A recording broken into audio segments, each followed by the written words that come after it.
ice கட்டி தான் வெளில ஒரு ஐஸ் கட்டி போனா நம்ம பங்காளி போடுவாங்க முதுகுல நல்லா போடுவாங்க வாமுள்ள காதுல வந்தாட்டிங்க என்னமா எப்படி சின்னது பட்டி பட்டியா வீடுங்க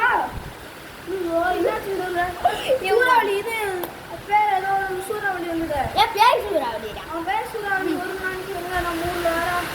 இன்னங்க பாருங்க அந்த மரத்தெல்லாம் காணும் பாருங்க போன்ல எல்லாம் கேமரால தண்ணி அடியும் ஐயோ பாருங்க வெயில் அடிச்சா மழை பெய்யுதுனால காக்காக்கும் நரிக்கும் கல்யாணம்னு சொல்லுவாங்க இது நல்ல நாள் முகூர்த்தம் பொன்னாளிக்கு அதனால கல்யாணம் வந்து நினைக்கிறேன் நீங்க தான் இப்போ கல்யாணம் நினைக்கிறீங்க நீ அங்கெல்லாம் இருக்கீங்க நம்ம அம்மா வந்து வீட்டில் போய் பஜ்ஜி மாவு வாங்கிட்டு வந்து சொன்னாங்க இந்த மழையை எப்படி போய் பஜ்ஜி மாவு வாங்கிட்டு வர முடியும் இட்லி மாவு மட்டும் சுட சொன்னாங்க இப்போ சுட்டு இருக்காங்க மறக்காம நம்மளுடைய வீடியோவை சப்ஸ்கிரைப் பண்ணிடுங்க